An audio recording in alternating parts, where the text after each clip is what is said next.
Estamos aquí en otro episodio más de Mindset Hub. Y hoy estamos con una institución. No, chacho. O sea, hoy sí con que todas sí. las de podcast, tienes que decir institución, tienes que decir casi Carlitos Colón de los podcasts de Puerto Rico. No, y esto es como, tú sabes, que como en el hemiciclo te mencionan. ¿Puedo hablar 10 minutos? Porque me mencionó, tú sabes, que tenemos que o sea, ha sido mencionado en y lo otros tengo de que los decir, podcasts. y Cristian no te lo había dicho, pero te lo quería decir aquí de sorpresa. Una de las inspiraciones para mí hacer podcast es tu podcast y el tuyo, Sí, ¿verdad? a rayos. O sea, realmente, primero que todo, Cristian Sobrino está con nosotros. Cristian Sobrino. De la trinchera está con nosotros. Y realmente, o sea, es que el concepto de Cristian para mí, yo creo que se lo escribí cuando le mandé la pregunta, para mí es como, o sea, hay podcast, ¿oíste? Exacto. Pero el de Cristian es como que tú estás con una copita de vino, con un black, tranquilo, Oye, escuchando Harry, una buena entrevista. Desde la música. Desde la música. La música está en la madre. Ese intro es increíble. Eso es increíble. Y en verdad que es, o sea, y una de las cosas que vamos a hablar porque queremos hablar de tu podcast. Okay. Tú tienes la capacidad de traer personas que nadie entrevista. Eso dice mucho de ti. Y lo voy a adelantar, mis dos entrevistas favoritas, te lo estaba comentando antes. Marco Rodríguez, Emma, que yo creo que es la única que ha hecho. Y Elías Sánchez, que aunque sí estuvo en aquel revolú de Canal 11, sí. pero el tuyo fue distinto y fue más abierto. Iba a hacer una pregunta primero, pero te voy a empezar con eso. ¿Cómo Cristian consigue personas como Marco Rodríguez, Emma, Elías Sánchez, que se sientan cómodos de ir contigo y tener una conversación? Pues, primero, gracias por invitarme. Aguanta el micrófono aquí. mucha agüita para... Te tengo que admitir, ya he hecho como unos cuantos podcasts con video y para mí es raro. La trinchera es audio solamente. Estás tú en chancletas ahí. No en chancletas, es que simplemente la cámara se siente raro. Pero la pregunta que me hiciste era de cómo yo conseguí... O sea, ¿cómo tú haces que personas así como ellas tengan la confianza de ir donde ti? Bueno, la mayoría, yo te diría que el hecho de que yo había estado en el gobierno me puso en contacto con un montón de gente, ¿verdad? También en participación en la política, en diferentes campañas, también te pone en contacto con un montón de gente. Y yo creo que hasta cierto punto, ya que voy por 90, esta semana salió el episodio número 96, Wow. la dinámica ya queda bastante claro de que nadie está entrando a una pelea con el Vietcong en las selvas de Vietnam. O sea, que no es una trampa y es una conversación. Y esa dinámica, incluso es una de las razones por qué le hice podcast. Yo soy un fanático de podcast. Yo escucho podcast todo el día. En el carro yo estoy escuchando un podcast. Si estoy caminando el perro, estoy escuchando un podcast. Si estoy haciendo pesas, es un podcast, ¿verdad? Yo soy bien fanático de ese medio. Y una de las razones que hice La Trinchera es porque el tipo de podcast que yo quería escuchar no lo veía en nuestro mercado. Así que en lugar de pedirle a otra persona que lo hiciera, pues lo hice yo. Claro. Y creo que eso son esas dos cosas. Primero, los contactos que obviamente he hecho a través de lo que era mi práctica privada y sigue siendo mi práctica privada, mis contactos en la política y en el gobierno, y entonces la dinámica como tal. Bueno, y yo quería por ahí mismo, ¿por qué La Trinchera? ¿Estamos en una guerra cultural? No, la trinchera. Y yo lo expliqué lo he explicado en 2 o 3 episodios. Hay un evento en la Primera Guerra Mundial, ¿verdad? En la Primera Guerra Mundial, la imagen que se convirtió icónica es la trinchera. Tenías millas y millas y millas de trinchera con soldados y se miraban una a la otra, ¿verdad?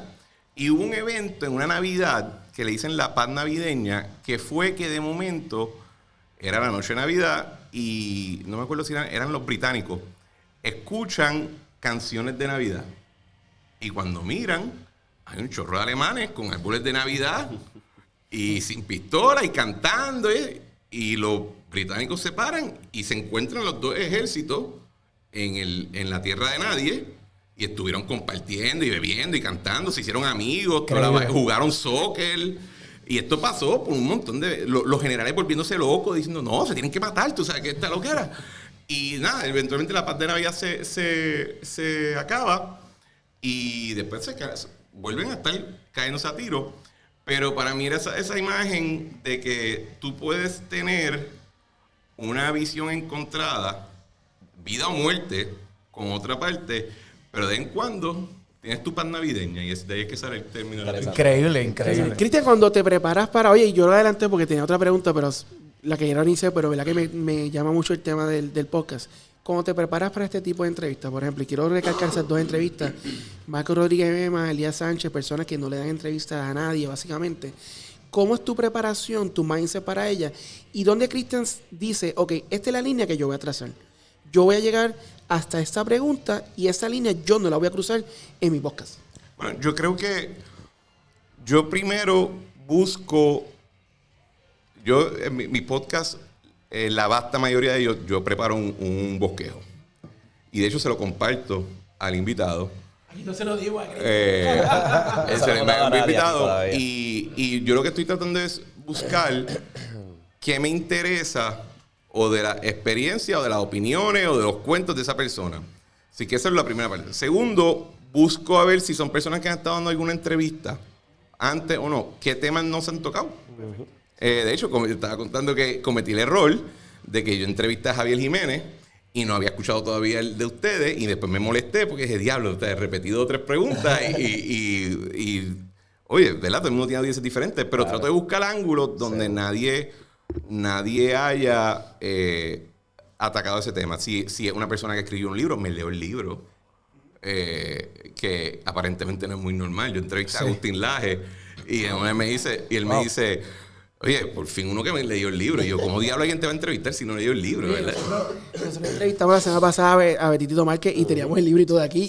Y le traje el mío marcado porque yo tenía sticky notes y todo. Mira, lo leí de verdad y te voy a hacer preguntas de allí. Y también, exacto, saco, si son personas que han sacado algún artículo, pues mira, vamos a discutir este artículo. Y a mí fíjate, y eso es algo de la dinámica mediática tradicional, que quieren coger a la gente fuera de base. ¿Verdad? Y eso es bueno para el evento. Pero si tú quieres la discusión y quieres una entrevista como las que a mí me gusta pensar que preparo, que son, tú puedes escucharla dentro de un año y va a seguir siendo relevante. Al revés, tú quieres a la persona preparada. Para que te diga, para que tú puedas no solamente escuchar las palabras, sino entender la perspectiva de dónde viene. Claro, y a buscar. Que esa es la parte que la gente pierde a veces de enfoque, de que no es solamente lo que dice o lo que hiciste, era la perspectiva. Y especialmente con muchos de los personajes que yo entrevisto, entender por qué hicieron o dijeron ciertas cosas en cierto momento es clave para entender nuestra historia. Excelente. Mira, yo voy a repetir que era la pregunta inicial que tenía. Voy a repetir la misma pregunta inicial que hice con Maceira. Okay. La misma. Obviamente ustedes salen de gobierno, ustedes eran figuras bien fuertes en gobierno, salen de gobierno bajo, todos sabemos ya lo que pasó en 2019, todo ese revolú, ya sabemos. Ambos logran, después de ese evento, tener carreras privadas muy exitosas. La misma que le pregunta a Maceira y te pregunto Anthony ha sido más exitoso. Pues, se lo decimos entonces. Mira que de hecho lo confunden mucho, ¿verdad? Dijo aquí, no sé si la viste, pero dice que no sé si es él que coge los tragos o tú. No, yo estaba en una barra de cigarros en el Viejo San Juan y este señor me dice, me gustaría comprarle un trago. Y yo, ay, ya no mames, fan del podcast. y me compré el trago, me empecé a hablar y como que me decía cosas y yo como que... me está confundiendo. Creo que está confundido. Y entonces dice, y quiero que sepas que pienso que lo que está haciendo ahora en el Tribunal Federal es bien importante para limpiar este país. Y yo digo, ay, él piensa que yo soy Anthony. Y yo... pues yo lo veo de la misma manera. Le escribí a Anthony, llevo como 3 palos a nombre tuyo, no lo voy a aclarar. No, y lo que es cómico a veces es que me confunden con Mercadel también, que ese es raro, porque Mercadel es un tipo lindo, yo no soy lindo. Eso está medio raro. Yo me imagino que Caballero diciéndote, la verdad que usted cuando se paró en esa escalera, yo lo sentí allí cuando usted daba ese mensaje. Entonces, Cristian, ¿cómo ustedes lograron, en tu caso, cómo logras, después de salir de un evento así, retomar tu carrera privada, ser exitoso, crear confianza con tus clientes? ¿Cuán difícil se te hizo esa parte? No, para mí lo más difícil fue, vamos a ponerlo en tiempo y espacio, pasa el verano del 19, yo creo que desafortunadamente fui probablemente una de de las personas que más calentón cogió con ese tema. Entonces, yo me voy, por unas cuestiones de seguridad, yo me tengo que ir de Puerto Rico unos meses. Y cuando regreso, me refieren un grupo que tenía un proyecto en Florida, de unos temas que yo manejaba bien, que no tenía nada que ver con Puerto Rico, que yo tenía también ese reto. Por la posición en la que yo estaba, los 2 años de el blackout period que le dicen bajo la ley de ética, que es que por 2 años tú no puedes hacer un fracatán de cosas, pues entonces yo no podía trabajar con nadie. Y así que tenía lo de las noticias, tenía el blackout period y después para colmo nos asignan un FEI. Así que fue bien difícil. Así que yo por buen tiempo dependía mucho de referido, donde otra persona me dice, mira, yo estoy vouching por esta persona, es un profesional. Y yo tenía también cierta reputación en el mundo del derecho corporativo antes, así que eso uno no lo perdía. Pero eso fue. Y después para colmo vino la pandemia.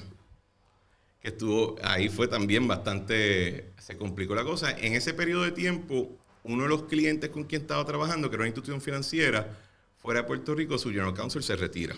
Okay. Y en junio del 2020 me hacen una oferta para coger ese puesto.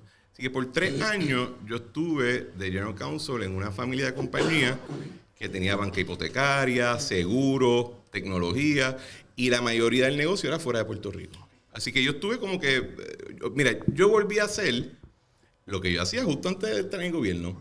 Yo era abogado corporativo y hacía un podcast en el KS.com con Luis Herrero y Jonathan Lebrón. Ese es el original de PPP. El original de PPP, exacto. Así que yo volví a hacer eso. Yo volví a ser abogado corporativo en mi oficina y estar trabajando en un podcast. O sea que básicamente es como si hubo un hiato en tu vida. O sea, como que llegas a ese verano 2019 y hay ese espacio donde tienes que reinventarte y regresar a lo que era... Un sabático. Básicamente un sabático. Ahora estoy por mi cuenta, más porque tenía interés en trabajar un número de proyectos. Entonces, como estaba en una posición oficial, era un oficial de la compañía, tú tienes unos deberes fiduciarios. Claro. No es simplemente una cuestión de que, pues es mi tiempo libre. No, papá, llega un momento, esto es 24 horas. Y lo ejecutivo, el presidente del CEO, yo fui bien honesto, le dije, mira, tengo ahora toda esta cuestión, me va a confligir, no creo que es justo. Así que llegamos a un acuerdo donde yo me fui por mi cuenta y ellos siguen siendo mi cliente, como antes. O sea, nos fuimos en muy buena relación. Estos son gente que yo prefiero cortarme un dedo que estar mal con ellos porque ellos me dieron una oportunidad en el peor de los momentos. Y era gente que no me conocía de antes. Era gente que me habían conocido, que nos conocimos trabajando juntos. Pero ellos cogieron un chance, ¿verdad? Ahora uno puede decir como que, mira, claramente todo eso fue un malentendido, etcétera. Pero en aquella época no era así, ¿verdad? Yo me acuerdo cuando yo llego a la oficina el primer día y todo el mundo se me queda mirando así con los ojos abiertos. Así que yo prefiero perder un dedo o dos que estar mal con ellos. Ese es. Wow. Y así va. Pero me he enfocado en eso a la misma vez. Por ejemplo, yo escuché a Antonio aquí decir que tiene como 20 empleados y yo no tengo... Yo ahora mismo donde estoy en mi vida no tengo la energía para correr una operación así. También tú tienes que saber en qué momento tú estás. Claro. ¿Qué etapa de la carrera? Y qué tú quieres, ¿verdad? Yo creo que algo que es bien importante es que tienes que ser honesto con qué es lo que tú quieres. Anthony tiene eso y le va brutal. Yo lo veo en LinkedIn y los casos que ganan y eso. Y yo no puedo hacer esa vaina. Así que de verdad que se lo aplaudo. Y espero que yo, ¿verdad? Yo quiero mantenerme a cierto tamaño de mi práctica para tener el espacio y el tiempo para quedar bien con mi cliente en sus trabajos, pero poder hacer mis cosas. Claro. Que yo creo que es la parte donde a veces mucha gente falla, ¿verdad? No tienes todo el tiempo del mundo. Así mismo es. ¿Tú crees que ya después de 5 años de ese evento, ya la gente finalmente entiende realmente lo que pasó? ¿Cree que la historia está haciendo justicia, especialmente contigo y con Anthony, que yo creo que son los dos que lo peor lo pasaron? Y creo que son los dos yo creo que los peores que... Edwin, Elías y Ricky fueron los peores. Claro que son los peores. Sí, después quizás nosotros y eso. Pero, mira, la contestación es no. Porque hasta cierto punto yo no he terminado de entender todo lo que pasó. Creo que nunca nadie. Yo lo que sí reconozco es que todo lo que pasó se convirtió en este tótem para mucha gente que representaba todo lo que ellos pensaban que estaba mal. Y cuando tú entiendes eso, pues tú no puedes resentir que la gente tenga esa visión. Ahora, en general, sí creo que ya han pasado 5 años y hay otras cosas que culpar, ¿verdad? Pero yo creo que ese evento todavía nosotros mismos no lo entendemos. Cristian, y aprendizaje, ¿qué lecciones tú puedes sacar de ese momento tan fuerte en tu vida? Obviamente me imagino que te afectó familiarmente. ¿Qué tú puedes sacar de eso en cuestión de lecciones? Yo te diría, bueno, un libro, pero si fuera un importante que para mí fue crucial es, tú puedes sentirte, déjame ver cómo recapitulo. Primero, si te pasa algo así, tú debes esforzarte primero a buscar cómo de alguna manera u otra es tu culpa. Eso es más entendido que sea. Pero si estás colgando la cruz, mira bien, porque probablemente el primer clavo lo espetaste. Tomar responsabilidad. Asume responsabilidad. No. Estamos hablando de un evento. O sea, yo no estoy hablando de ser víctima de un carjacking, una violación. Estoy hablando de este tipo de eventos. Claro. Tienes que asumir responsabilidad y buscar en qué manera tú te metiste en el revuelo. Y segundo, no puedes dejar que el rencor y el odio se apoderen de ti. Porque no lo vas a poder sobrevivir. Y para mí hubo un momento donde yo te puedo decir que yo decidí, ok, lo que pasó. Me lo dije a mí y lo escribí incluso, estaba en ese momento haciendo mucha anotación. Tú tienes que entender que en quien tú eras se murió hoy. Y lo que viene, y la persona que va a ser tiene que ser otra. Y tienes que entender que te va a dar 10 años, quizás 15, poder llegar a donde tú quieres llegar. Entonces, pasó lo que pasó. Y eso para mí fue sumamente liberador, porque ¿verdad? No, todo el mundo todos los que estuvieron involucrados tuvieron su experiencia, pero hay algunos que a veces yo hablo y yo digo, papá, tienes que dejarlo ir ya. Let it go. Sí. ¿Te ves en paz? ¿Cómo? Te ves hablando en Yo paz. estoy sumamente, yo hago un chiste porque obviamente yo estoy todavía como que, Dios mío, esto, o sea, porque es que, o sea, todos recordamos que el sábado cuando salió no era completo obviamente, las 800 páginas. Y yo, o sea, me puse mucho en el lugar de ustedes, diablo, como, o sea, yo tengo chat. Oye, pero espérate, yo tengo chat peores que esto. A ti te mencionaron Yo salgo en el chat, mi nombre salió. No lo viste tú, pero otro lo dijo. Pues yo estaba en un instituto de estadística, un revuelo ahí con lo de Maceira. Maceira no estaba en estadio. Maceira no, con Marazzi, contra Marazzi. Ya, un saludito a Mario Marazzi que me demandó, pero está bien, ganamos. Y yo me puse en el lugar de ustedes porque dije, yo tengo chats mucho peores, que he dicho cosas mucho peores. Y, o sea, me sentí como que cogieron mi vida personal, la acaban de publicar sin mi consentimiento. Y el temple que veo en ti ahora, la tranquilidad, mano, lo tengo que decir, es espectacular. Yo creo que yo todavía estaría tratando de procesarlo, pero tú realmente, como dijiste, lo procesaste, entendiste. Aquí terminó un Cristian Sobrino, acaba de renacer un nuevo Cristian Sobrino. Bueno, y yo tengo mucho por qué dar gracias. Dentro de todo, pues, he tenido cierto éxito profesional. Durante los 3 años que estuve trabajando en el banco, yo trabajé como un animal y lo primero que hice fue saldar todas mis deudas. Así que yo no tengo nada en términos de deuda, que eso es clave en mi paz.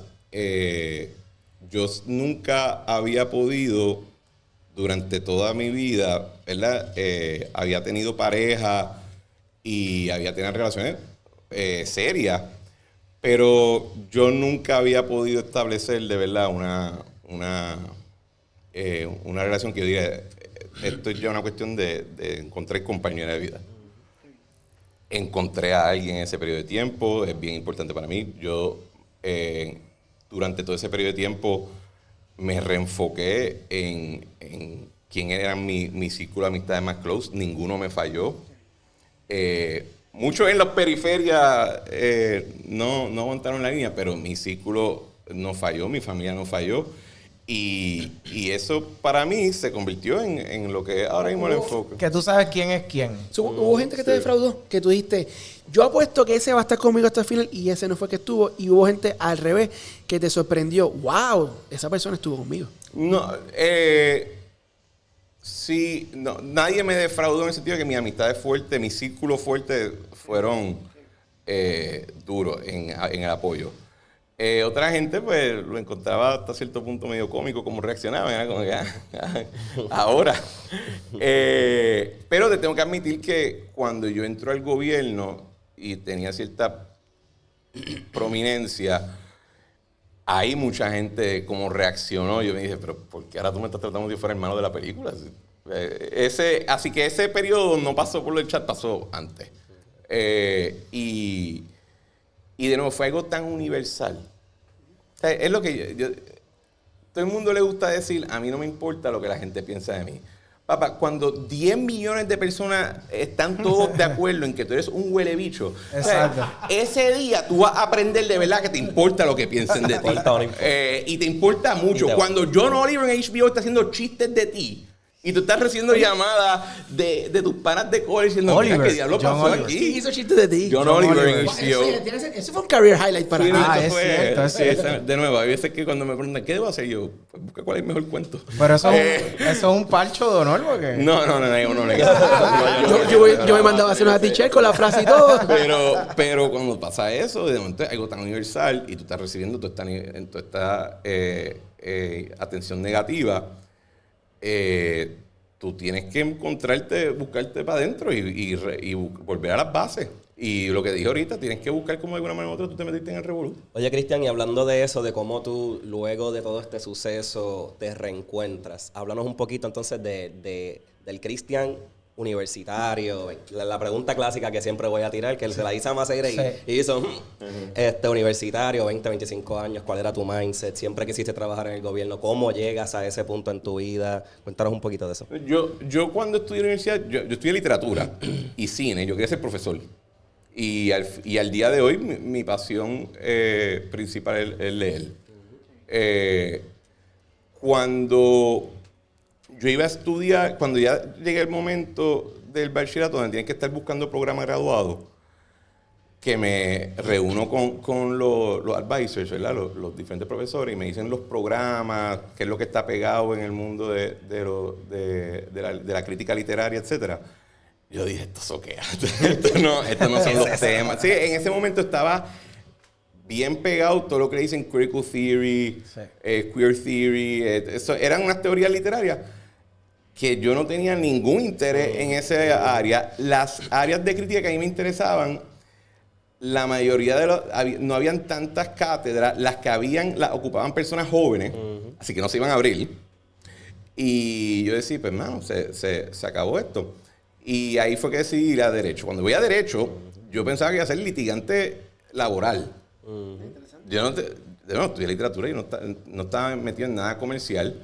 Y sí estaba claro que quería trabajar en un bufete de los de Atorrey, porque en ese momento eso era lo más eminente que tú podías hacer como un estudiante de Derecho y después como recién graduado. Y cuando me gradúo y me hacen la oferta, pues me llaman y dicen, mira, pero no es en laboral y pues en litigio. No, tampoco, en corporativo y en taxes. Y yo, ¿cómo es? Y yo le iba a decir que no, pero en ese momento está pasando la crisis financiera de allá, que también estaba pasando aquí. ¿Qué año estamos hablando más o menos? 2008. Esto es 2008. 2008, sí. Y entonces yo hablo con un primo, que él es como el consigliere de toda la familia, y le digo, mira, estoy pensando en decirle que no. Y me dice, imbécil, ¿tú ves lo que está pasando allá afuera? Tú di que sí, que quizás no va a haber bufetes dentro de un año. Y lo hice, y ahí pues, la única manera que podía aprender era dedicándole tiempo adicional a leer. Y yo pues me metí en ese mundo. Y te tengo que admitir que fue lo mejor que me pasó, porque cuando yo veo cómo es la práctica de mis colegas litigantes, a mí no me interesa eso para nada. Eso es lo que yo estoy haciendo ahora. Así que el mundo más o menos te pone trampa, ¿verdad? Pero es para a veces llevarte en la dirección correcta. En términos de gobierno, no. De hecho, yo no pensaba, a mí siempre me había gustado la política y la filosofía política, me interesaba. Y yo siempre tenía presente que el cenit de ser un ciudadano es participar. Pero no pensaba que iba a tener la oportunidad porque, francamente, en esa época yo era independentista. Eso está bueno. Yo era medio izquierdo. Otro más. Yo era igual, eso es el... Márcalo para el shorts. Sí. Cristian Sobrino era independiente. No es un misterio. Sí, pero quiero que coja un par de likes. Entonces, cuando ocurre la conversión, yo te diría que fue más o menos como a los 27 años. ¿Cómo llegó esa conversión? ¿Cómo? Háblame de esa conversión. Yo creo que el red pill para mí fue cuando Luis Fortuño gana. Vamos a ponerlo de esta manera. Yo primero paré de ser izquierdista en términos económicos y sociales. Y después fue el asunto del estatus como tal.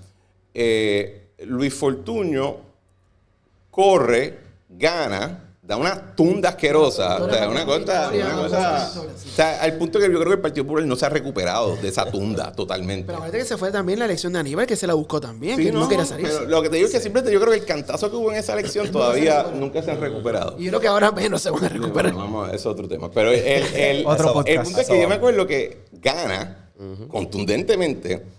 Yo abro el Nuevo Día y hay este artículo de todos estos expertos anunciando que su plan económico va a fracasar. Y yo, pero si no ha juramentado, ganó hace 3 días. Día cero. Y ahí fue que yo empecé a decir, y yo, ¿sabes qué? Yo creo que a mí no me explican las cosas bien. Y por ahí tú vas, entonces yo trabajaba en un bufete en Atorrey que estaba bien involucrado en muchas de las transacciones y en muchos de los proyectos grandes de esa época. Y de nuevo yo decía, ¿por qué lo que yo estoy viendo aquí, lo estoy viendo, no es que me lo están contando, es que yo estoy trabajando en estas cosas, no concuerda en lo más mínimo con lo que me están diciendo acá? Y ahí entonces tú te empiezas a ir por el hueco, ¿verdad? Claro. Y en ese bufete trabajaba un abogado que termina dirigiendo con Juan Carlos Blanco, que hoy dirige OGP, el Comité de Plataforma de Fortuño. Yo creo que ellos presumían que yo era PNP, pero porque yo no hablaba de política, ¿verdad? Y me invitaron a estar en el Comité de Plataforma. Okay. Y yo dije, ok, todo está interesante. Y pues por ahí fue. Interesante. Entonces, Cristian, tienes esa conversión, ese llamado de inteligencia que llegó a tu vida. Pensando en tus años de gobierno, quiero hacerte las últimas 2 preguntas para entonces pasar al tema económico, que no se lo gusta mucho. A lo más light. A lo más light. A la bobería. Ah, bueno. Ya tenemos los soundbites. Ya tenemos los soundbites. Sacando el incidente que pasó, vamos a ver eso. Yo digo a la gente, lo mejor de ser incancelable ya a esta etapa es que no tengo que preocuparme. Exacto. Mira, yo no puedo entenderte porque pues yo recientemente pues por fin saqué los huevos de irme por mi cuenta propia. Estos muchachos llevan tiempo detrás de mí. Tuve varias oportunidades y la verdad que es una chulería, mano. Puedo decir lo que me dé la gana. Siento un blog. O sea, que las cosas las creo ahora para mi familia, no para otro. En verdad que ese es un punto que uno llega a la vida que es único. Fíjate, a mí, si tú me dieras a mí a escoger, yo no tengo absolutamente nada malo que decir de tener una práctica de derecho corporativa tipo Atorrey. Me encantaría. Y ahora que yo he vivido todo lo que he vivido y he trabajado en todo lo que he trabajado, para mí eso parece Candyland. O sea, yo diría como que esto es bello. Claro. Ahora, uno tiene que ser honesto y saber que si yo hago eso, no puedo hacer la trinchera. No puedo venir para acá, no puedo expresarme de la manera que me expreso. Y en este momento eso es bien importante para mí. Así que Me veo igual, me siento igual, en verdad. Tus años de gobierno, tú lo más que te sientes orgulloso que lograste en esos años de gobierno y tú digas contra, qué error, qué desacierto tuve esos años de gobierno. Estoy eliminando toda la conversación de los de chat, fíjate de eso. Tú dices en general. De general, de tu performance en gobierno, tuviste una posición, oye, tú estuviste en GDB, tú fuiste ese último, ¿verdad? Nadie puede, o sea, tú tienes cosas en tu resumen que nadie va a tener más. Muchísimas. Muchísimas. Sí. Pero quiero que me digas de esos años, ¿cuál fue tu tú digas, contra, eso, ¿verdad? Que eso quedó cabrón. Lo puedo ver, lo veo allí, yo metí mano en eso. Y otra que sea, diablo, mano, ¿verdad? Que la embarré en esa, que mala decisión que tomé en ese momento. Yo te diría que en términos de los trofeos, ¿verdad? Los accolades. La reestructuración del Banco de Fomento, que es bien cómico porque hoy tú hablas del BGF y es como nadie dice, ¿qué es eso? ¿Verdad? Y en un momento era la institución principal del gobierno de Puerto Rico, es de donde salía todo el dinero, era los empleados públicos, eran los mejores empleados públicos, era una institución masiva. Eso era. Construyeron el país, básicamente, ¿verdad? Esa reestructuración fue primero, como parte de esa reestructuración, se llegó al primer acuerdo de reestructuración de deuda bajo promesa. Fue el primero que cerró. Y fue el primero que fue bajo el título 6, que significaba que no se tuvo que erradicar la quiebra. Y entonces hasta ahora ha sido el único plan fiscal que se le sometió a la Junta y la Junta no le hizo ni una sola enmienda. Wow. De ese programa se creó lo que diría el template o el esquema de lo que era el programa de transición voluntaria, que fue crucial en términos de atender el asunto de la empleomanía sin tener que cargar con todas las consecuencias políticas que, por ejemplo, la administración de Fortuño tuvo que cargar. Y un sinnúmero de cosas que tuvieron que ver con esa reestructuración. Ese es para mí el número uno. El segundo yo te diría que es la aprobación de la ley de privatización de energía eléctrica. O sea, esa ley se aprobó y se termina ejecutando. Hoy en día, energía eléctrica no lo corre el gobierno, lo corren dos compañías. Correcto. Y con sus luces y sus sombras, ¿verdad? Pero ese proyecto para mí fue importante. Y el tercero fue el proyecto que ahí yo no tuve tanto que ver en la implementación, pero la conceptualización fue la creación del DMO. Ah, excelente. Esa ley yo la escribí, aunque no se aprobó exactamente como se presentó, pero ese modelo pues diría mi bebé. Cristian, desacierto, faltaba desacierto. Desacierto. Déjame pensar. No te diría que, oye, en todas las acciones que uno tomaba, después uno mirando para atrás dice, oye, pudimos habernos reservado eso. Sí. Yo te diría pero no tengo algo que yo te diría, pues, puedo ahora mismo decirle, ese fue un error. Son errores, pero más de menor escala. Yo te diría que lo que sí a veces me pregunto es, yo en esa época, entre el estrés y tener que ejecutar todo este tipo de cosas en un ambiente de pura resistencia, yo me convertí en una persona bien hostil y bien agresiva. Yo de por sí tengo un temperamento doblado, pero I went dark. Y a veces me pregunto si siempre fue necesario. Hay unas cuantas mandadas para el carajo que de vez en cuando me recuerdo y digo, ay, qué bueno se la mereció. Eso pasa. Hay otras que yo digo, diablo, mano, esa persona no se mereció eso. Y tú casi le tiras una grapadora. O sea, ¿qué diablo te pasaba?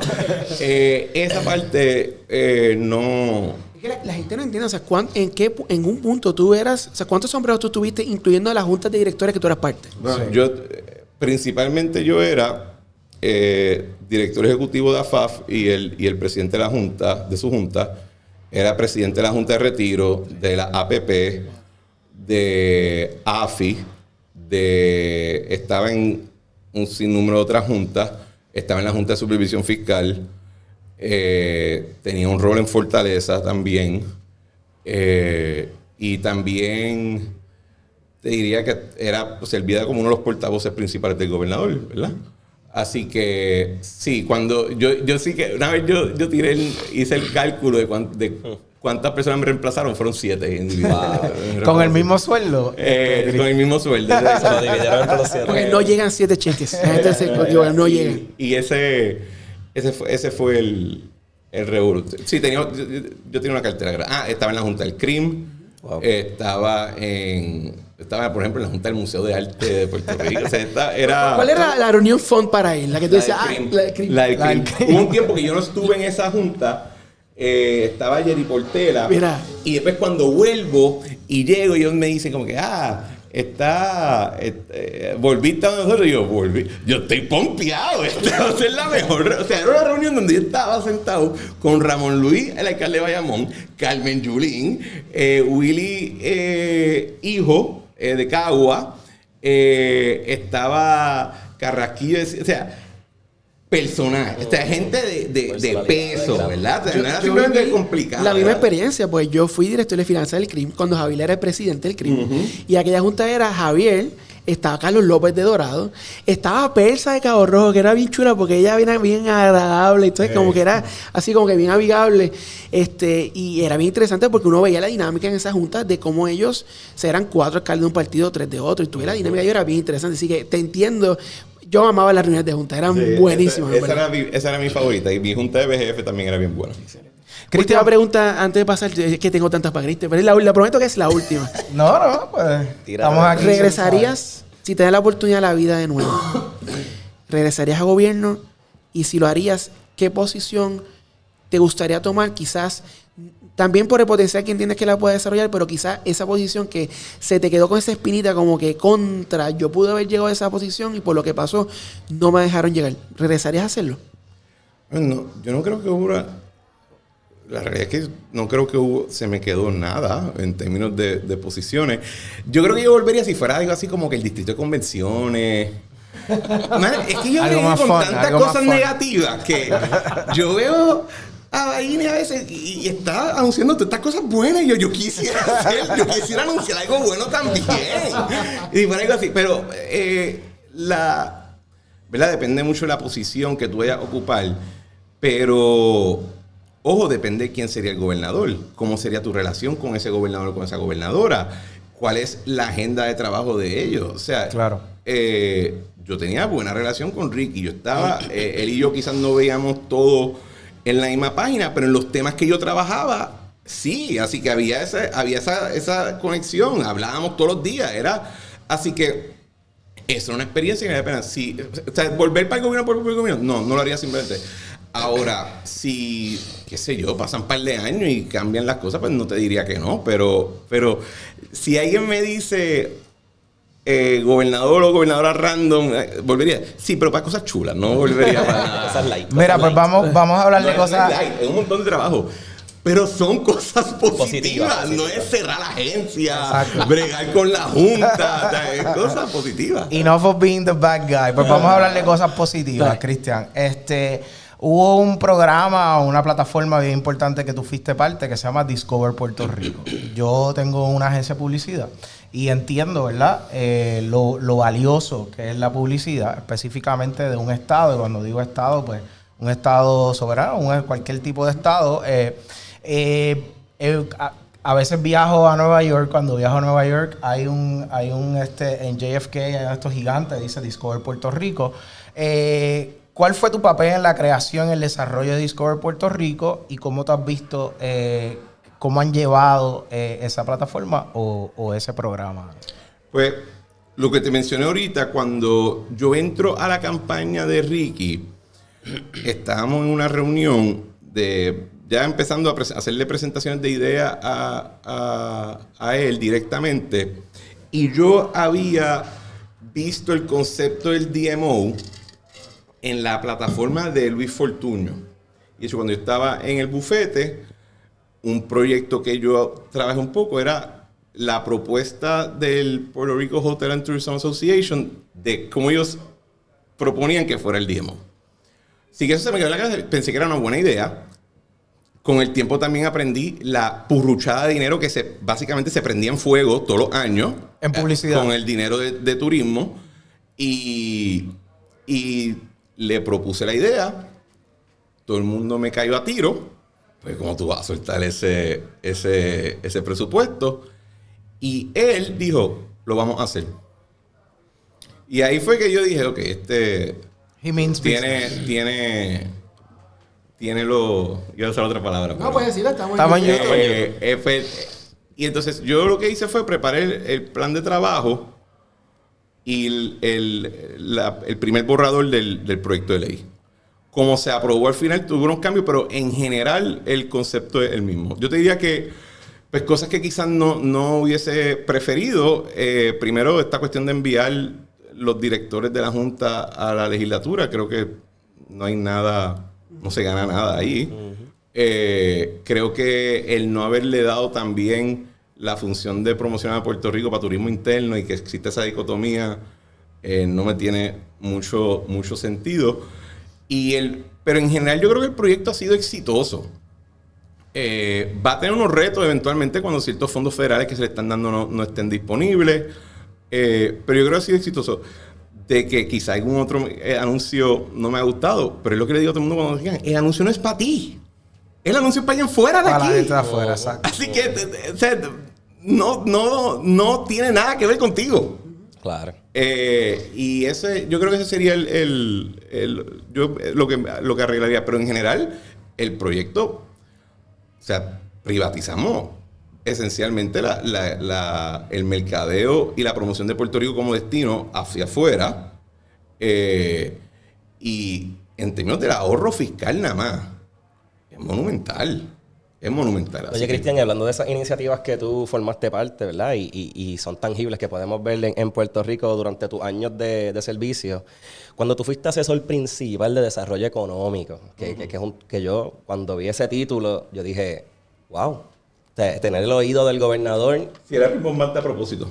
¿Cómo? Era rimbombante a propósito. Exactamente, tener el oído del gobernador en desarrollo económico. Háblanos de qué pudiste lograr, qué se quedó. Y resultados de alguna iniciativa. Bueno, en términos de esa función particular, a mí rápido el tema fiscal con lo del banco, el BGF, me chupó casi todo mi tiempo. Y la realidad es que el que de verdad en ese tema tenía la voz cantante era Manuel Lavoy. Okay. Yo pude ayudar, por ejemplo, en el tema del DMO.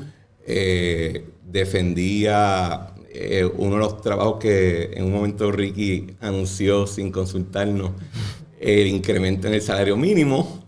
Y ahí pudimos crear un comité que creó un informe que hasta el día de hoy es el único informe que está allá afuera de verdad, que se preparó con la Junta de Planificación sobre posibles impactos de un incremento en el salario mínimo en aquella época. El tema de energía eléctrica. Ay, se me olvidó, yo estaba en la Junta de Energía Eléctrica también. Sí.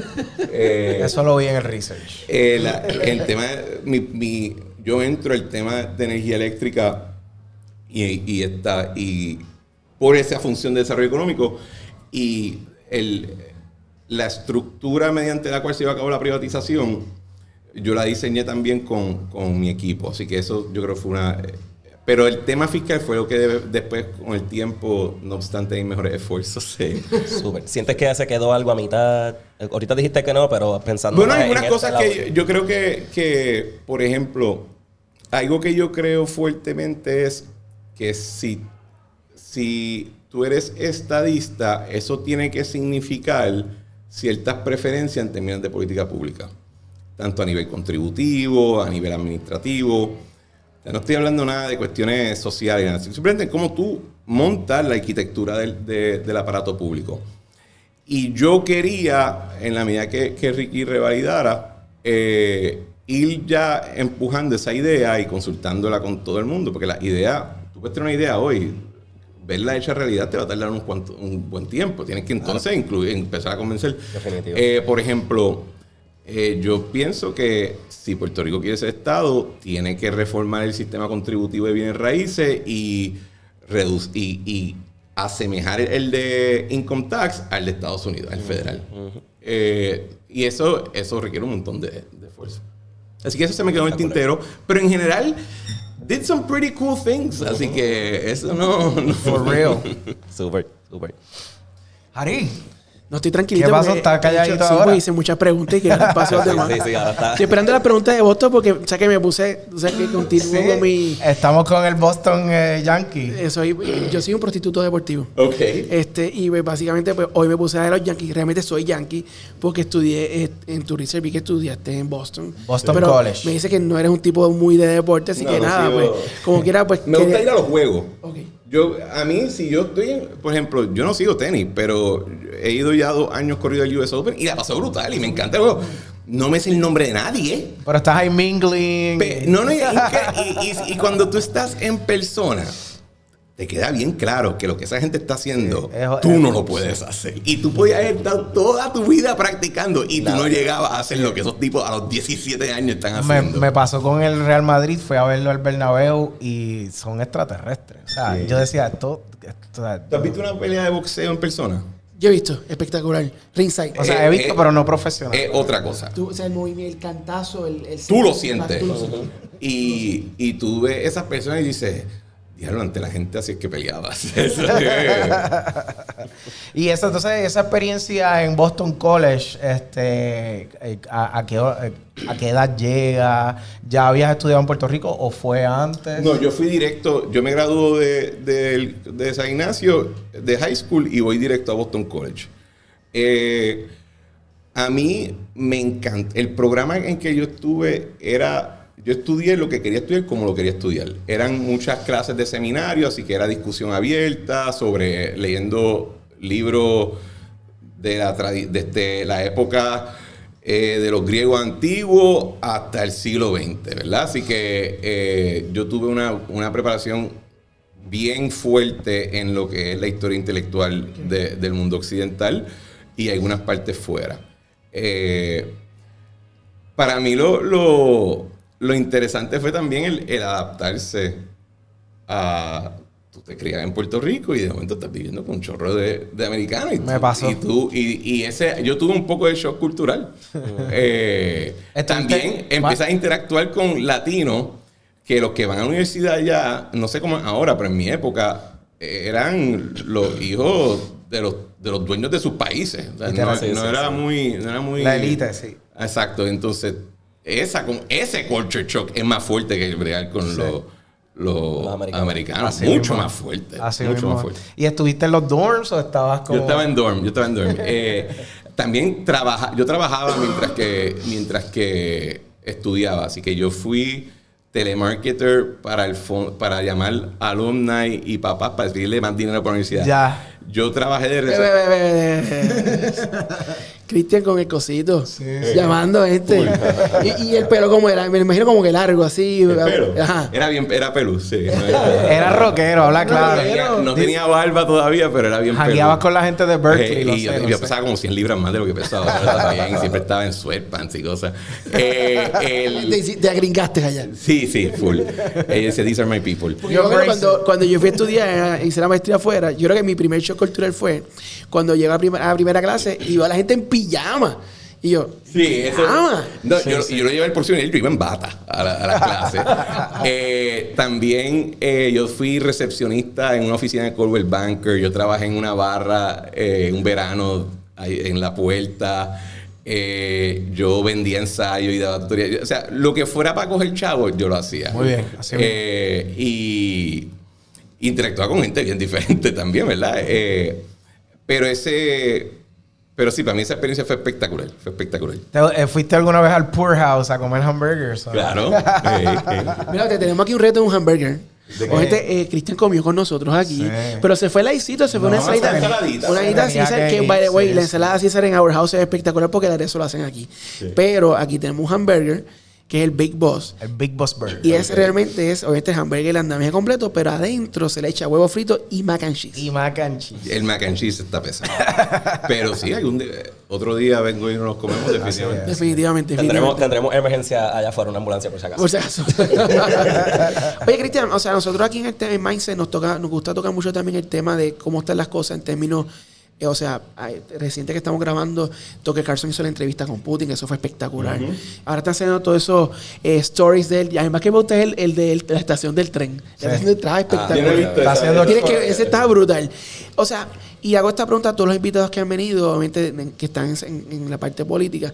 ¿Tú crees que esta elección que viene de camino ahora, que para mí yo la veo en Puerto Rico bien complicada, ¿tú crees que esta es la primera elección que realmente ya no es estatus, sino que es derecha contra izquierda, capitalista versus un movimiento realmente socialista comunista, si se puede decir así?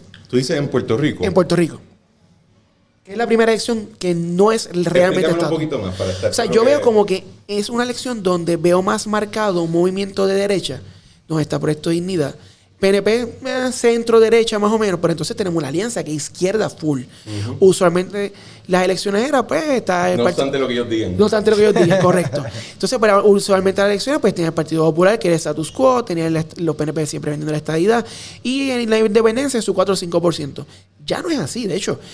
Bien interesante cuando Quiquito tumba su candidatura, su video fue en contra de la alianza, no fue al Partido Popular. ¿Crees que esta es la elección que es la primera derecha real contra izquierda o todavía el estatus sigue siendo el tema que va a dominar la elección? Yo creo que el estatus sigue siendo el principio rector porque es la pregunta política fundamental de Puerto Rico. O sea, tú puedes pensar lo que te dé la gana sobre cualquier tema. Al final del día, toda la política en Puerto Rico se reduce a la contestación a la siguiente pregunta. ¿Estados Unidos sí o no? ¿Cómo después tú quieres añadirle oraciones a esa contestación? Felicidades, pero esa es la pregunta fundamental. Así que yo creo que, contrario a que algunas otras personas, por ejemplo, mi amigo Jonathan Lebron y Luis Herrero piensan diferente. Ellos piensan que estamos post-status y yo, no. Yo pienso que lo que sí estamos viendo ahora es que el Partido Popular y el Partido Nuevo Progresista, cuando empiezan a alternarse el poder, que no es hasta los 60, ¿verdad? El Partido Popular gobernó solo por casi 20 y pico de años, si contamos el periodo de tiempo donde Muñoz estaba corriendo el país desde el Senado. Durante todo ese periodo de tiempo, nuestras diferencias en Puerto Rico eran solamente de estatus, porque esos partidos, los dos, estaban girando contra un consenso que existía a nivel de los Estados Unidos. Estados Unidos tenía un consenso neoliberal y tenía un consenso en términos de la política internacional. Y todos esos consensos en Estados Unidos, los partidos en Puerto Rico se anclaban a ellos y se reducía la pregunta, pues si ELA o estadidad. Pero cuando gobernaban, tú ves que estaban en realidad implementando programas y cosas de allá, ¿verdad? O sea, por ejemplo, Pedro Rosselló, en el tema energético, las últimas generatrices se construyeron bajo él y eran privadas. Sí, claro, porque en esa época se aprobó una ley federal que requería diversificar tu flota de generación. El programa de la reforma de salud, aunque él lo hizo un poco antes, obedece a lo que se aprueba en el Balanced Budget Act del 98, que convirtió Medicaid a nivel del Estado en más o menos lo que tenemos ahora. Ese consenso en Estados Unidos claramente se rompió en canto cuando Donald Trump rompe la política, ¿verdad? Porque la rompió. Si para bien o para mal, pues eso lo dirán los historiadores, pero él rompió esa dinámica y rompió ese consenso, y entonces entran todas estas otras influencias y todos estos otros pensamientos y todas estas otras corrientes. Y como ese debate está pasando allá, nosotros acá nos estamos girando contra un consenso. Y nadie debe entonces sorprender que el resultado es que esas dos grandes coaliciones de momento vieron segmentación. O sea, Victoria Ciudadana no es otra cosa que los populares liberales. Que los grupos desafectos que veían en el Partido Popular le entregaban el voto a cambio de tú me vas a dar cierta relevancia en ciertos temas que a mí me importan, porque aunque tú me caes mal, yo odio a aquel más. Esos son los melones. Exacto, los famosos melones. Sí, o sea, pero incluían más grupos. ¿Qué es dignidad? Sino el grupo, un fuerte electorado, mucho de base de fe. Conservadores. Que cambiaba dependiendo de cuál de las dos coaliciones grandes estaban dispuestos a darle ciertas concesiones en términos de política pública y en gerencia. Así que yo creo que lo que estamos viendo en realidad no es que el estatus paró de ser relevante, sigue siendo la pregunta fundamental. Lo que estamos viendo es yo diría el aftershock de cuando allá afuera se les rompió a ellos su consenso. Claro. Y Cristian, yo creo que hemos tocado bastantes temas. Prosiguiendo con lo que Harry estaba comentando de Tucker y eso. Hemos visto obviamente un resurgimiento. Tú ya eres un veterano de los podcasts, como podemos saber. 96 podcasts. Estabas haciendo podcasts antes de que los podcasts fueran... El primer podcast político, yo te diría, fuimos nosotros. Collado Schwartz, el Pedroni de los podcasts con la voz del centro. Y habían otros productos, pero el primero político así fuimos nosotros. Entonces, Elon Musk compra X, compró Twitter, lo convierte en X, ¿verdad? Estamos hablando de que estamos en la era, ¿verdad? De la prensa independiente o se puede decir del ciudadano periodista, en que ya uno con un teléfono, ¿verdad? Puede crear noticias o puedes también hablar y llegar a bastantes personas. Estamos hablando de eso de Tucker. ¿Cómo tú ves esa reacción? Porque es chistoso. Tucker va a entrevistar a Putin. Obviamente sabemos que estamos en una guerra, que han traído la Guerra Fría otra vez. Ahí, si esto es otro podcast, obviamente podemos estar hablando de qué está pasando con los fondos de los contribuyentes americanos que se está yendo a la esto. Y ahora mismo eso está bien hot con todo lo que está pasando, que ya la Cámara le está diciendo al Senado que no le va a aprobar ese proyecto, porque están metiendo ahora todos los proyectos, 1000 proyectos en uno, ¿no? Y después dicen, le votaste en contra. Sí, pero le voté en contra porque no había nada para el border, no había todo esto. ¿Cómo tú ves la prensa en Estados Unidos, que es lo que estamos hablando? Se rompe, ¿verdad? Quizás esa cordialidad quizás que había entre partes. Ahora se va todo el mundo mucho más a los extremos. Empezaron a demonizar a Tucker Carlson. Estamos viendo como que ahora él no es periodista porque lo votaron de Fox. Estamos viendo la caída de los medios tradicionales y un surgimiento fuerte de los medios así independientes. Yo creo, si tú miras la historia de la prensa en asuntos políticos, ¿verdad? Porque la prensa en deporte sigue lo más bien, ¿verdad? Habrán su uno que otro evento, pero en esos temas ellos siguen bien. Yo creo que tú estás viendo varias cosas. Primero, hay una tecnología nueva que se introdujo, que se llama el Internet, y después el celular. Eso va a tener o sea, cuando se inventó la imprenta, el resultado fueron 100 años de guerra religiosa. Así que cuando tú traes una tecnología revolucionaria, van a pasar cosas. Segundo, lo que les dije ahorita, cuando se rompió el consenso neoliberal, eso implica unas cosas. Y una de esas cosas que implica es que muchas cosas que se pensaban ya resueltas se abrieron de nuevo al debate. Y de momento es fácil ser objetivo cuando todo el mundo está de acuerdo. Cuando hay gente que están...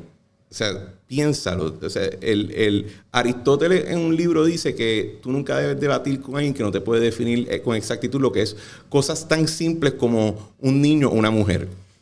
Nosotros estamos teniendo ese debate ahora en este mundo, ¿verdad? Así que cuando hay consenso es bien fácil. Yo no creo al final del día que va a haber de que se está cayendo la prensa. De hecho, la prensa hoy en día se parece mucho más a la prensa en la época de la fundación de los Estados Unidos, donde los periódicos eran amarillos y lo exprimía y salía sangre. Y hablando un poquito de eso de la entrevista de Putin con Tucker Carlson, ¿le podemos creer en tiempos... Estamos en tiempo de guerra. ¿Le podemos creer al presidente enemigo? ¿Cómo? ¿Le podemos creer al presidente de los enemigos? Tú le puedes creer, lo que pasa es que tienes que entender que él te puede decir toda la verdad, pero la está diciendo en contexto de que quiere argumentar sus intereses. Así que tú tienes que preguntarte, ok, pues, papá, ¿cuál es la alternativa? Por ejemplo, cuando él habla de que ustedes tienen toda esta deuda, o sea, ustedes en Estados Unidos tienen toda esta deuda, tienen todos estos problemas en la frontera, que ustedes hacen metiéndose en Ucrania. Claro, porque quiere que no esté nadie metido en Ucrania para él terminar su misión allí. Él cuando habla de que, ustedes están dañando la integridad del dólar. Y tú montaste la alternativa. Así que you're selling your book. Así que el asunto no es creerle. Hay muchas cosas. Él no te está... Lo de Polonia estuvo un poquito al garete, pero en general hay muchas cosas que le digo que son perfectamente ciertas. El punto no es lo que él te dice, es el argumento, lo que él te está proponiendo como alternativa a lo que tú tienes de frente. Y yo creo que sí, mucha gente da por sentado que el mundo es pacífico y especialmente dentro del mundo de los Estados Unidos, ¿verdad? Dentro de esa frontera, de que la prosperidad y la seguridad general que se goza, eso viene del cielo, que eso es lo normal. No, claro. Las cosas se pueden embaratar. Bien rápido. Ojo, que que te están proponiendo como alternativa. Créele los cuentos, pero analiza la alternativa según tus intereses. Súper. Sí, que yo creo que lo más, o sea, no es creerle, sino que debe haber un debate. Entonces, ahí vemos un montón de prensa de momento tirándole a todo el caso, como tú dices, pero ven acá, esto ha pasado antes, ya han habido CBS, han entrevistado a Putin, de hecho. Esta señora Amanpour dijo, yo he estado tratando de conseguir la entrevista. Sí. Así que el issue no es... Bueno, eso dice CNN, sí, la de CNN. No, la oficina de prensa de Putin dijo, nosotros simplemente le decimos que no a todo el mundo. La pregunta entonces es por qué se la dan a él. Al final del día, no me importa. La entrevista, o sea, tú me vas a decir a mí seriamente que en los 40 no iban a entrevistar a Hitler si tuviesen la oportunidad. ¿Y le tendría Twitter? Eso sería horrible. Hay entrevistas con Gaddafi. Sí. Oliver hizo entrevistas con Fidel Castro. Lo que yo creo que fallamos es que como hay todo este debate de nuevo, a veces se nos hace difícil reconocer que nosotros estamos peleando entre nosotros, pero el que está detrás de aquel vidrio allí, que está mirando de afuera para acá, nos ve a todos igual. Y él tiene diseños contra todos. O con todos. Pero él no ve nuestras diferencias. Y entonces esa es la parte que hay veces que creo que pecamos. Y hay un libro que escribió en 1864, escribió Numa de Coulanges, se llama La ciudad antigua. Ese libro está espectacular. Y él dice que una de las razones que, por ejemplo, los griegos antiguos no pudieron defenderse de los macedonios y los romanos es que las peleas internas de ellos ideológicas causaron que una facción dentro de cada ciudad siempre prefiriera el dominio externo de otro, siempre y cuando fuera el que a ti te cae bien. Y eso pues derrumbó todo ese ordenamiento. Y esa parte yo creo que es la que fallamos. Igual que lo que estamos hablando ahorita de la prensa. Tú puedes sentirte como te dé la gana de la prensa, ¿verdad? La pregunta es, ¿cuál es la alternativa? Por ejemplo, yo pienso que tú arreglas ciertos excesos adoptando un régimen sobre libelo y difamación más cercano al británico. Hay asuntos y temas que yo entiendo que no hay ningún problema con eso. Pero yo tengo una visión bastante hard right en algunos asuntos. Para mí todo el mundo se ve liberal. Y eso, pero ver cuáles son los intereses es crucial. Bueno, ya estamos ya en la última rondita. Vamos a tirar la última. Cuidado con esta pregunta de Julio. Sí, este siempre era que una pullita, pero ya se convirtió en lanza. Lanza, sí. Sobrino, fuiste representante del gobernador ante la Junta de Control Fiscal, demonizada por un grupo grande, adorada por otro grupo, creo que un poquito más grande por esta situación del gobierno de Puerto Rico. ¿Qué se logró? ¿Qué se habla? ¿Cuál es la dinámica? ¿Es un back and forth? ¿Es algo relax? ¿Cómo es la dinámica? Bueno, la dinámica de ahora yo no te puedo decir porque... En tu momento, claro. En mi época, yo te puedo decir que yo cogí la Junta con un porcentaje de aprobación de 86%. Y cuando acabé con ellos, los tiene en 14%. Y eso fue a pata limpia. Pero en parte, cuando digo pata limpia, no es pelear por pelear. Yo con la Junta, en la medida que yo podía cooperar y hacer que ellos trabajaran para adelantar cosas que me favorecían la agenda del gobernador y la mía, pues lo hacía. Pero en otras cosas, algo que para mí siempre fue, ¿verdad? El asunto de la ley de quiebra era necesaria. Lo que yo argumentaba siempre que la Junta iba a fracasar es que en la medida que tú le quitabas a la clase política local la responsabilidad de tomar esas decisiones, de ejecutarlas, de fallar, de arreglar, de estar frente al juez, lo que tú vas a crear es un moral hazard. Y esa misma clase política va a encontrar cómo efectivamente desplazar su responsabilidad hacia allá porque creaste los incentivos políticos para eso. Y segundo, que la Junta y sus miembros y sus varios consultores, todos tienen también sus intereses políticos. O sea, esa dinámica, pues yo por lo menos me siento muy complacido en cómo ejecuté esa campaña. Porque ellos, por lo menos en los temas con los que yo estaban mal. O sea, ¿Quisiste convencerlo en diferentes temas? A mí no me importaba convencerlo, ellos tienen que acceder. Ellos querían, por ejemplo, votar a 50,000 personas de cantazo, que porque no había cash. A los 6 meses tenemos 2 billones de pesos en la caja. Wow. O sea, le ibas a clavar la vida a 50,000 personas de cantazo para enviar un mensaje. Eso es de psicópata. Y como eso hay muchos otros ejemplos. A la imagen, yo creo que en cosas que yo lo ayudo a ellos, es que ellos no entendían mucho de cómo opera la gerencia pública en Puerto Rico. Ahora te puedo decir que es otro cantar.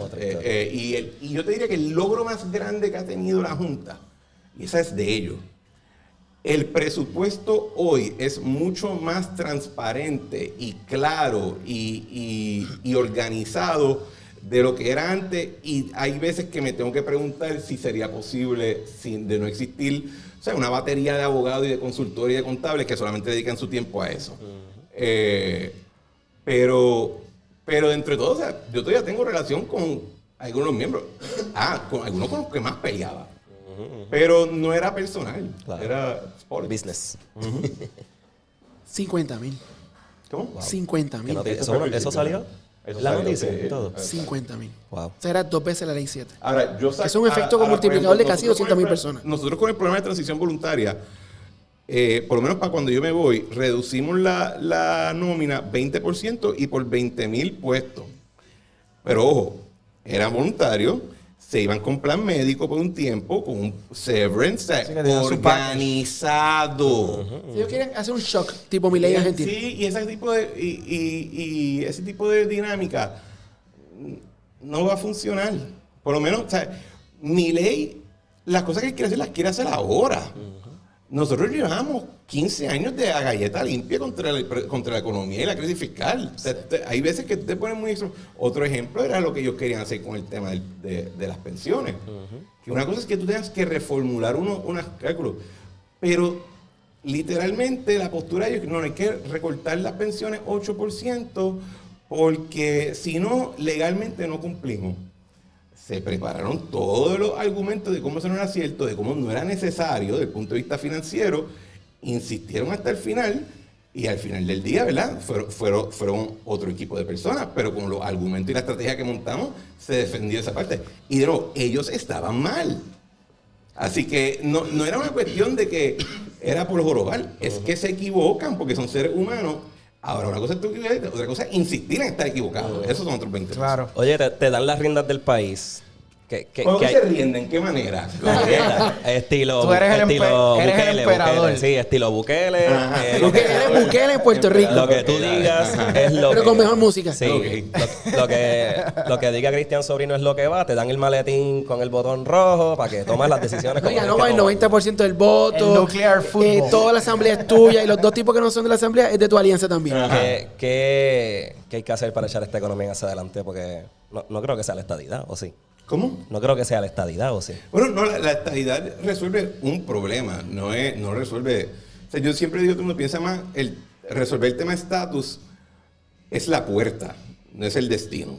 Tú cruzas ese tema para llegar a donde tú quieres llegar. Si por ejemplo, Puerto Rico es estado y al cabo de 20 años todavía 50% de la población vive bajo el nivel de pobreza, tenemos un issue, guys. ¿Verdad? Claro. Yo creo que... Fíjate, tú me haces la pregunta, si tuvieras estos poderes, yo creo que algo que se necesita en Puerto Rico para empezar a aproximarse a las soluciones es que necesitamos un sector público que sea autorizado. Nosotros tenemos poder sin autoridad. Autoridad no es meramente tú tener la fuerza o tú meramente tener el puesto o la capacidad. Es que se te reconozca la autoridad o la capacidad de decir, esta es la última palabra en el asunto. Nosotros tenemos una rama ejecutiva que nosotros no nos podemos imaginar lo que es vivir bajo un ejecutivo. No lo tenemos. Porque, y no te estoy hablando de que es por el gobernador, es que desde Hernández Colón probablemente, quizás un poco con Pedro, pero desde Muñoz yo te diría que fue cuando Puerto Rico vivió un régimen con un ejecutivo claro, fuerte, con autoridad, y adivina que las cosas empezaron a salir bien. Creo que Pedro fue el último. Pedro fue el último, pero incluso Pedro tenía Primer cuatrenio. la rama ejecutiva de Pedro, piénsalo de esta manera, ya las corporaciones públicas, cuidado si hacían lo que él le diera. O sea, él tiene que gastar mucho esfuerzo. Y yo te diría que el primer paso es volver a entender lo que es el rol de cada puesto. Por ejemplo, hay muchos legisladores buenos, pero si tú miras bien, a qué ellos le dedican la mayoría del tiempo, a legislar, es a estar en radio y en televisión. Entonces, Interesante. la mayoría de los debates entre legisladores no ocurren en el hemiciclo. El guitarreño. Ocurren en otro lado. En el guitarreño. ¿Verdad? O sea, así que tú dices, espera, aquí algo está desajustado. Tú tienes y estaba teniendo esta discusión con otra persona el otro día. Decía, no, porque lo que pasa es que desde el punto de vista de la planificación, si tienes un gobernador muy fuerte, pues, y yo, ajá, loco, yo no confío en ti. Tú eres un nerdo. Y tú vas a estar metido en una oficina y yo no te voy a ver. Yo confío en que yo voté por él. Sí, check and balances. Tiene que tener, pero esa es la cuestión. Interesante. Let's check.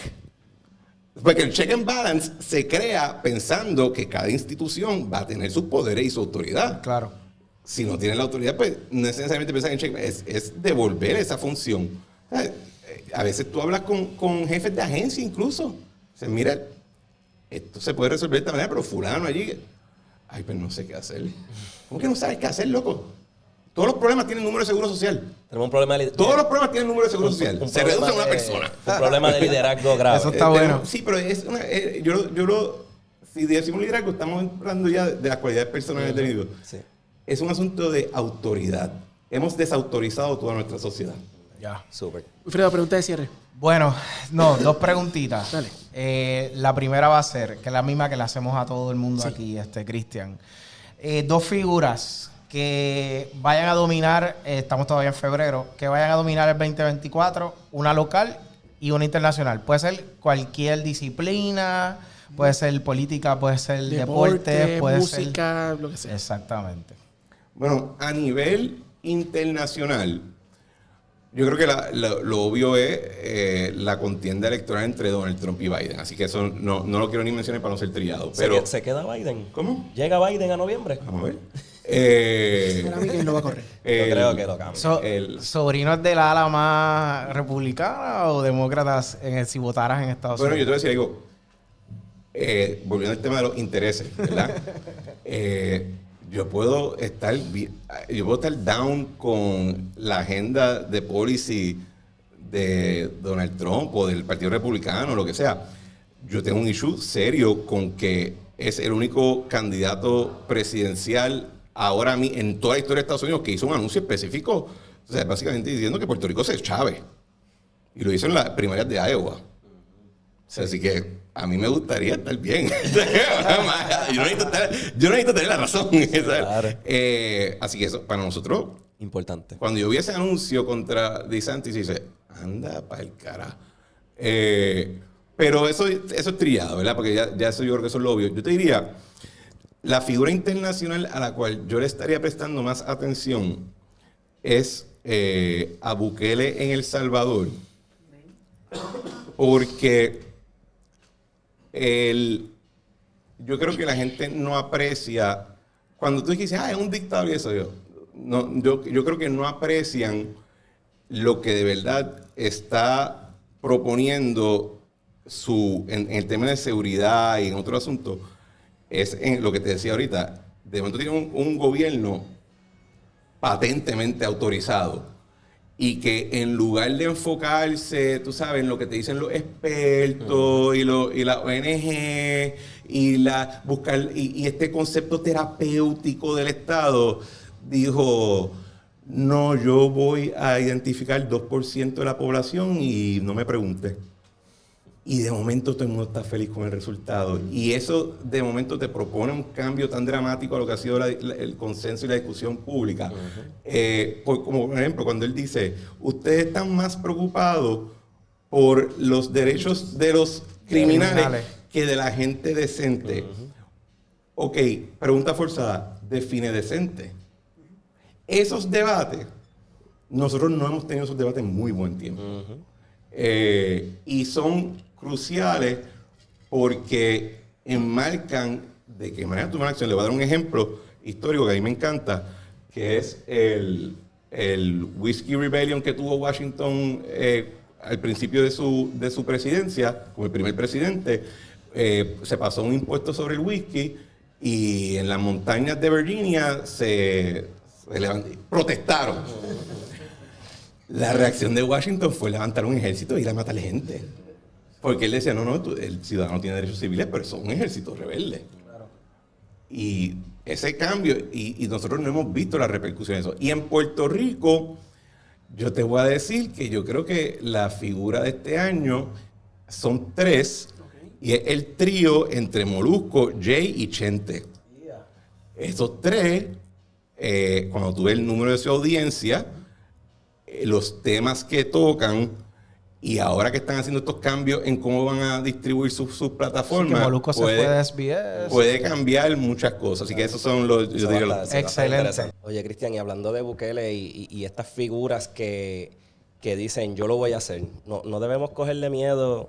No por eso montamos una democracia donde cada organismo gubernamental pelea con el otro. Y aunque sí, en el caso de Puerto Rico estamos donde estamos, pero no debemos cogerle miedito y repelillo, como que espérate, que en cualquier momento esa persona tan buena puede virarse. No. No. Yo creo que al final del día, y esto es algo que se escribe incluso en los tiempos antiguos, en bien raras excepciones, todo régimen tiene como límite lo que la población está dispuesta a tolerar. Creo que lo que necesitamos más que nada es formalismo, es entender, pues, si el primer ejecutivo es el primer ejecutivo, pues tiene esas funciones, y el legislativo tiene estas funciones, y tú tienes las líneas claras. Lo que causa, yo creo que mucha ansiedad hoy en día, es que tú no sabes quién manda. Tú no sabes cuáles son las líneas. Tú dices que fulano se supone que se encarga, cuando tú lees la ley, fulano se encarga de esta función, pero cuando tú ves a fulano no te dice nada que tiene que ver con eso. Y la gente se dice, pero aquí lo que hay es, aquí están robando y no me invitaron. ¿Verdad? Porque no es claro. Porque tú cuando ves el organigrama y miras lo que está pasando, no es lo mismo. No da. Así que yo te diría, no hay que tenerle miedo a eso. Yo creo que hay que tenerle miedo a muchas otras cosas, pero esas, en la medida que el régimen es claro, no debe ser. O sea, vamos a ponerlo de esta manera. Lo que uno ve en Corea del Norte no es la norma. Es La excepción. Súper. Cristian, para ir cerrando básicamente este tremendo podcast. Tremendo. Obviamente, pues ya 2024, un año de elecciones, tenemos hasta la Olimpiada este año. Es verdad. Tenemos hasta la Olimpiada. ¿Viste no habla de eso? Tenemos Olimpiada. Hay Olimpiadas, En hay París, Olimpiadas. Francia este año. Sí. Y yo lo de los Enhanced Games. No he visto eso. ¿Qué es Van eso? a hacer unos eventos donde el punto entero es que no hay límite en droga. Lo vi. Ok. Es una loquera. Busquen el anuncio, está brutal. Es una loquera. ¿Usted no se acuerda que el programa que sacaba? Yo creo que era de Japón, que era un juego bien raro, que competían y las voces eran un voiceover. Sí. Era Spike TV era Sí, Spike TV. Sí. Oye, o sea, obviamente hablando, creo que hablamos de los Estados Unidos, va a ser una elección bien interesante, pero vamos a hablar aquí de Puerto Rico. Vamos a una primaria. Yo soy la persona que no sé por qué la gente tiene miedo a las primarias. Si en Estados Unidos se compiten como 20 compiten para la presidencia. Bueno, para la presidencia demócrata nadie aparentemente. Bueno, había uno, pero no lo dejaron correr, no sé la verdad. Bueno, había más de uno. Había más de uno. Sí. Finalmente no lo dejaron correr y pues parece que va a correr la persona que está ahora mismo de presidente. Si llega, ¿cómo ves la primaria? Obviamente, si puedes hablar de eso, ¿cómo ves la primaria dentro del PNP? Obviamente el PNP sigue siendo el partido que de mayor porcentaje lo sigue siendo. ¿Cómo la ves y cómo ves entonces, Cristian Sobrino, cómo ves esta elección con todas estas variantes que va a tener como ahora? Obviamente, pues, al momento que estamos grabando, todavía está el caso vivo que va pronto en la Corte, el caso de los famosos candidatos de agua, de la alianza, cómo se va a trabajar. Los Molina no los descalificaron, sí que va a tener que ir por write-in. Salió una noticia esta mañana que los recaudos de Diego van bien bajitos versus los recaudos del gobernador.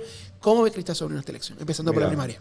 En términos de la primaria, yo creo que lo que vamos... Oye, y debemos cuando después de junio y de noviembre volver para acá, ver en qué me Volvemos. escraché. Volvemos. Y con Maceira, porque también. Ese va a estar Y bueno. hamburgers, sí, lo metemos aquí. Un estudio más grande. Ese va a estar bueno. Yo creo que lo que vamos a ver de ahora en adelante en la primaria va a ser que a la campaña de la comisión residente se le va a ir pasando factura por unos errores de organización del principio. Que nos atendieron, ellos sabrán por qué, pero eso le va a empezar a pasar factura y yo creo que lo que va a terminar ocurriendo es que vamos a ver una persona que anunció probablemente con los números de favorabilidad más altos que podíamos imaginarnos en este mundo político y vamos a ver a esa persona perder por esa falta de estructura y de organización cuando tú ves en términos de lo que está recaudando el gobernador frente a ella. 5-1. No, una cosa, o sea, hoy salió el informe de gastos y de donativo y tú dices... No llega al millón, dicen. No llega al millón y va por 5 millones. Ahora, ¿Va a tener que correr a buscar un debate? quizás tienen una estrategia que va a revolucionar las campañas, posible, Bueno, ¿verdad? Pero en ausencia de eso, yo creo que eso va a ser la dinámica en la primaria y creo que tiene que ver, francamente, con esos errores de organización al principio. ¿Te atreves a vaticinar? ¿Cómo? ¿Te atreves a vaticinar? ¿En qué sentido? ¿De quién gana esa primaria? ¿O No, todavía yo, creo está...? que yo creo que el gobernador va a prevalecer la primaria. Yo pienso Pedro igual. Pierluisi. Yo pienso igual. Yo creo que va a prevalecer. Pero puedo imaginarme otro mundo donde quizás ganaba, pero quizás yo podía ver muchos escenarios donde ella podía ganar si no se cometían esos errores al principio. Pasamos a la gobernación, pasó la primaria, cualquier candidato ganado. ¿Quién gana la gobernación en Puerto Rico? Encontrando, o sea, tenemos un Javier Jiménez. La primera pregunta que le hicimos a Javier, ¿tú ganas la gobernación? Y digo, sí, gano la gobernación. Yo la gano, dijo. Yo la gano, estoy seguro que la gana y Javier obviamente es un gran candidato. ¿Quién gana la gobernación El en Puerto Rico? PNP la va a ganar. ¿35% o más o menos? Yo creo que es posible. Fíjate, no he visto encuestas hace También, hace claro, tiempo. sí, bien suave con la encuesta. Y no he visto encuestas privadas, que son las buenas. Yo, contrario a lo que piensa muchas otras personas, yo creo que lo que vamos a ver es que el PNP vuelve en los 40%. Yo creo que el Partido Popular, si le da la gana de hacer algún día una campaña, porque todavía no le ha dado las ganas, yo creo que pueden volver a estar en los 30 y pico altos. Creo que lo tiene llegando segundo. Sí, sí. ¿Con Zaragoza o con Jesús Manuel? Con cualquiera. Ahora son dos candidatos sumamente low energy, pero yo creo que lo que vimos en el 2020 fue una respuesta electoral a una serie de eventos sumamente extraordinarios. Quiebra, junta, Pandemia. 2 huracanes categoría 5, Donald Trump, Ricky renuncia y ganaron el 19, terremotos, pandemia. O sea, en el 2020, yo me acuerdo que yo decía en fiestas eso, decía, señores, PNP que gana estas elecciones, PNP que está ungido por Dios. O sea, no hay break. Yo creo que alguien de afuera lee la historia en Wikipedia y dice, y entonces cuando dice, ¿cómo que ganó el PNP? Espera, y la pasa, espera, que no entiendo, ¿cómo es que ellos volvieron a ganar? Y para mí fue coño, porque entonces cuando gana Pedro por fin las elecciones, yo digo, wow, plot twist, no sé, esto está interesante. Yo creo que Dignidad, y por eso es que me gustaría haber visto una encuesta antes, pero yo tengo este presentimiento que Dignidad, lo que le iba a llevar al PNP se lo llevó. Y a quien le está quizás ahora pasando factura son a populares conservadores, que son muchos. Son muchos. Bueno, la última elección, el Partido Popular corrió con un candidato conservador, súper conservador. Juan Dalmau sacó un porcentaje alto en el caso del 2020, pero ojo, Juan Dalmau sacó un montón de votos PNP. Y yo creo que ellos no van a volver a votar por Juan Dalmau. Sacó muchos votos populares que yo creo que no van a volver a votar por Juan Y Dalmau. ya no está Lúgaro. Ya no está Alexandra. Sí.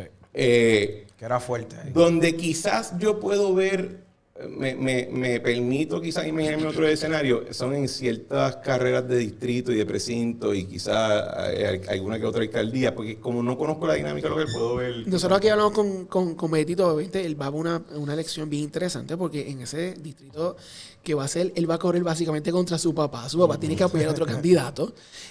Ahí está César Vázquez. Ahí está Carmelo. O sea, ese distrito de Bayamón, Toa Baja, Toa Ese es Alta. el mío. Porque ese día está Guaynabo. Está bueno, está espectacular. Está esa carrera. complicado, está Está complicado. complicado. Y también lo que dijo ahorita de que yo pienso que parte de los problemas que tiene la Comisión de Residentes son unos errores de organización al principio, que entonces le empiezan a pasar factura. Tanto el PIB como Victoria Ciudadana no han hecho absolutamente nada para convertirse en partidos de masa. Esa parte, o sea, Puerto Rico la población está creciendo, ¿verdad? Así que significa que de donde tú vas a pescar voto es de otro lado. Y si te pasas insultando al otro lado, pues yo creo que hay un número reducido de personas que van a responder al insulto diciendo, coño, pues tienes razón, déjame votar por ti.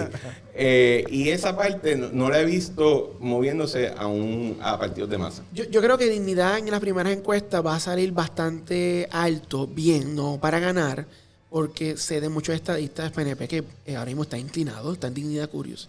Pero yo creo que cuando se está secando esas elecciones va a haber una encuesta bien cercana donde se va a ver bien cerrada ese número final y muchos de esos estadistas cuando vayan a votar y Van a vean la cerrar palma filas, van a cerrar y vean filas. eso allí azul y digan, diache, si le había puesto ahí, ya me va a ganar la alianza. Yo lo que terminan cerrando filas y va a poner, yo tengo el PNP ganando, pero yo tengo la alianza llegando segundo. De verdad, yo no lo veo. Incluso pienso de esta manera. En el 2020, ¿verdad? Que fueron las 7 las plagas de Egipto. Literal. Lúgaro y Juan Dalmau juntos no le ganaban a Charlie. ¿Ok? No le ganaban a Charlie. No le ganaban. Jesús Manuel recogió 9,000 pesos nada más. ¿Cómo? Jesús Ah, Manuel. no, ellos o sea, tienen sus y los problemas. endosos no están. Pero de nuevo, lo mismo que dijo ahorita, el asunto demográfico. No hay una fluctuación del electorado. La mayoría del electorado puertorriqueño nació cuando Muñoz estaba vivo. Y tú no le puedes, y es bien difícil tú decirle a esa gente como que, no, chicos, estaban mal todas estas décadas. Mira, ¿No? porque yo creo que estamos cerca, que el PNP tenemos ganando la elección. Yo tengo alianza llegando segundo, tú llegando tercero. Quiero en este momento, te estoy apostando un Big Burger Y aquí. al Big Boss Burger. Nos lo vamos a comer. Aquí, pasó con aquí. mac and cheese En y con Mindset huevo Hub. frito. El que obviamente, pues, si pasa, no, esa es la apuesta que tenemos. No, full. Y yo traigo el whisky también para que... Excelente. ahí está. Hacemos otro tipo de podcast. Pues Bueno, mira. tremenda conversación. Pues mira, Cristian, para cerrar, esta es una pregunta que siempre la hacemos y con esto obviamente también ya cerramos. Vamos cerrando. Cristian Sobrino, planes futuros, proyectos futuros, ¿cómo se ve Cristian Sobrino de aquí a 10 años? Bueno, si todo sale bien, probablemente retirado, ¿verdad? Tú sabes que te escucha gente diciendo, no, yo no puedo parar de trabajar porque si no, no, porra, No te identificas. yo tengo libros que leer y cosas y gente con quien pasar tiempo. Sueño ¿no? que recuperar. Ajá. Yo creo que lo que se está haciendo, uno de los proyectos que tengo pendiente es, tengo que ponerme a escribir de nuevo. Tengo muchas cosas ideas trato de practicar lo más posible, pero yo soy bien quisquilloso y lo que termino haciendo es escribo un ensayo y después lo borro porque no estoy satisfecho. Así que voy a estar haciendo en esa dirección y espero que mi práctica continúe bien, pero ese yo creo que va a ser mi enfoque.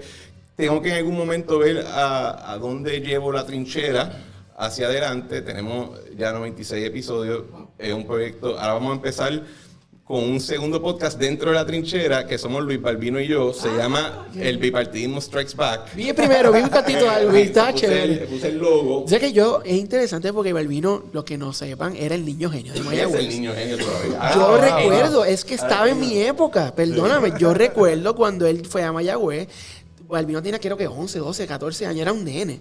Y yo me acuerdo que, mano, éramos los peores. Desde Chaldón le gritábamos. Ya, A Balbino, al punto que tuvieron que ponerle un estudiante de Mayagüez que lo llevara, Ya, por lo malo que éramos. Yo siempre digo a todo el mundo, imagínate cuán complicada es la política puertorriqueña, que el genio que produjo... Es popularito, Puerto Rico, que produjo Puerto Rico, que estudió física, dijo... Sí, no ser politólogo es más interesante que ver los misterios del universo, ¿verdad? Así que eso es lo que... Y la trinchera creo que tiene todavía... Yo aprendo haciendo cada episodio y yo creo que he creado un espacio que es probablemente el espacio de diálogo más diverso políticamente hablando e ideológicamente hablando que hay ahora mismo allá afuera. Así que quiero ver hasta dónde lo llevo. Sí, Trinchera 20, 96 episodios, se consigue en... Lo pueden ver en Spotify, Apple Podcast, En YouTube está disponible también, aunque no es con video, ¿verdad? No es como esto aquí, pero un audiogram. Nosotros tenemos el video por Julio. Ok. La demografía. Sí, En- chacho. entonces, en redes sociales, en casi todas el mismo, se llama Sobrinovich. Sobrinovich. Es ahí en Twitter, en Instagram. Como, espérate, eso es como Hugo Sabinovich. ¿o qué? No, lo de Sobrinovich viene porque a mí un artista, cuando yo estaba en la Junta, hizo unos retratos en protesta de todo el mundo en la Junta y yo vi el que hizo de mí y dije, oye, parezco un dictador ruso. Y a través de otra persona compré la pintura y la tengo. excelente. ¿Lo conociste al Y artista? lo conocí. ¿Cómo lo tomó? ¿Está filmado? Él lo encontró cómico. ¿Está filmado? Sí, sí. Qué chévere, man. Y de ahí salió la figura mítica del Sobrinovich. Bueno, ya lo Excelente. saben, ya lo saben. Tienen Hay que una ir- apuesta cogiendo. Ahí la apuesta, Sí. tienen que ir a escuchar La Trinchera, en verdad que está dando Espectacular. mucho de qué hablar. Y mano, y te queremos agradecer, Gracias. en verdad. Gracias, que- gracias. que- Muy bueno. Gracias, gracias.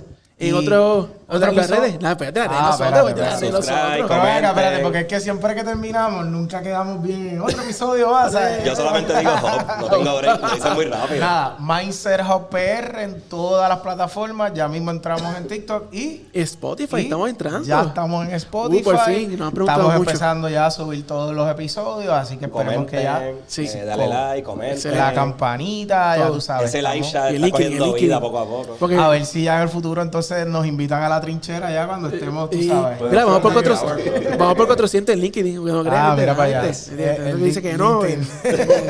Eso es lo mío. Bueno, En otro episodio más de Mindset Hub.